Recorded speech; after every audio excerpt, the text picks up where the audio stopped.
നമസ്തേ. ഏതൊരു വർഷത്തെയും ജൂലൈ മാസം 20-ാം തീയതി ജനിച്ച വ്യക്തികൾ ആഡംബര ജീവിതം, ലൗകിക ജീവിതം വളരെയേറെ ഇഷ്ടപ്പെടുകയും അത് നിങ്ങൾക്ക് നേടുവാനും സാധിക്കും. കച്ചവട രംഗത്തേക്ക് കയറിക്കഴിഞ്ഞാൽ ശോഭിക്കും. പങ്ക് കച്ചവടം ഒരിക്കലും സജസ്റ്റ് ചെയ്യുന്നില്ല. പങ്ക് കച്ചവടത്തിന് പോയി കഴിഞ്ഞാൽ കാരാഗൃഹവാസം വരെയും നിങ്ങൾക്ക് പറയുന്നുണ്ട്. ഒളിഞ്ഞും പത്തുമുള്ള ബുദ്ധിമുട്ടുണ്ടാകും. നിങ്ങൾ ഒരു കാരണവശാലും ഈ ബ്ലാങ്ക് ചെക്കിൽ, ബ്ലാങ്ക് പേപ്പറിൽ ഒന്നും ഒപ്പിട്ട് കൊടുക്കുവാൻ പാടില്ല. മറ്റുള്ളവരെ വിശ്വസിച്ചുകൊണ്ട്, സ്വന്തം പിതാവാണെങ്കിലും മാതാവാണെങ്കിലും ഭാര്യയായാലും മക്കളായാലും ശരി, അങ്ങനെയുള്ള ഓതറൈസേഷൻസ് ഒന്നും നിങ്ങൾ നൽകരുത്.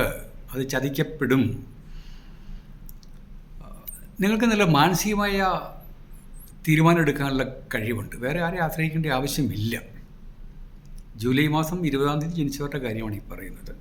കലാപരമായ കഴിവ് ഉണ്ടാകും. അത് ഓരോരോ ലെറ്റേഴ്സ് നമ്മുടെ പേരിൽ വന്നു കഴിഞ്ഞാലാണ് ഏറ്റവും കൂടുതൽ ഗുണം ചെയ്യുന്നത്. കെ എന്ന ലെറ്റർ ഉണ്ടെങ്കിൽ നല്ലതാണ്. K four Kerala. ആർ എന്ന ലെറ്ററിലാണ് നിങ്ങളുടെ പേര് സ്റ്റാർട്ട് ചെയ്യുന്നതെങ്കിൽ അത് മറ്റൊരു തലത്തിലുള്ള ജീവിതം തന്നെയായിരിക്കും. Okay, thank you very much.